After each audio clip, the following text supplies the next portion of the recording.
My expert tip this week is around listening to your inner critic.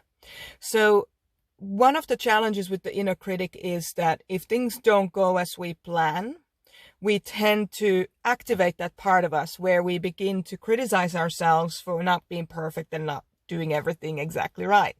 And that inner critic oftentimes resides in what we call the inner child parts of us. So those are the parts of us that are less developed.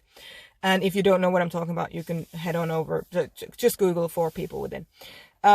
So when that inner critic surfaces, what tends to happen is we start to dig ourselves into this rabbit hole where the thought becomes, maybe goes from, oh, I didn't get that done perfectly. And then it escalates from there into, well, nothing ever goes right for me. It's always this hard.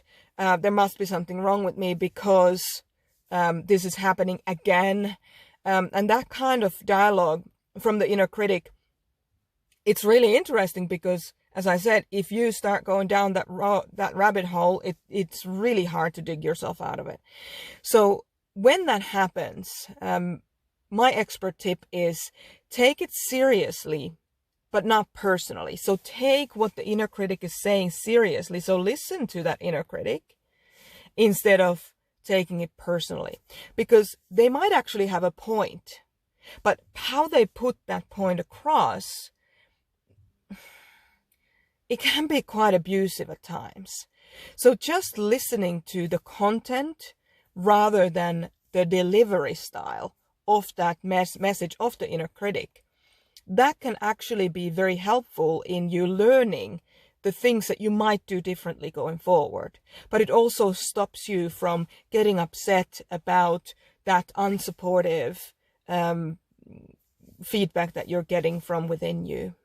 So there are a couple of things that we need to do with our inner critic. Number one, in order to harness the inner critic, which then transforms the criticism from what's inside of us, how we're speaking to ourselves, into critical thinking, which is good for decision making. So if we want to make that transformation, we want to make sure that we're listening to what that inner critic says, because as I said, most of the time that inner critic is one of our inner children.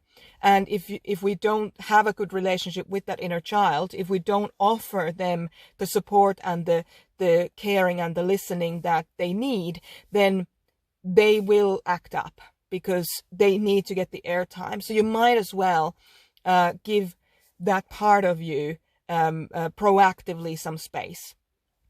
The second thing is that when that inner critic is saying something that, could actually be of use to you, implement it and then thank the inner critic for bringing that particular piece of information into your awareness. So that starts to really include the inner critic. The inner critic begins to feel really included. And we want to have that as a first step before we're able to harness and change that inner critic into a more critical thinking faculty. So that's the main thing around that inner critic, and that's the great place to start. So my expert tip for you this week is, when you hear that inner critic, pay attention to the content, take them seriously, but not personally.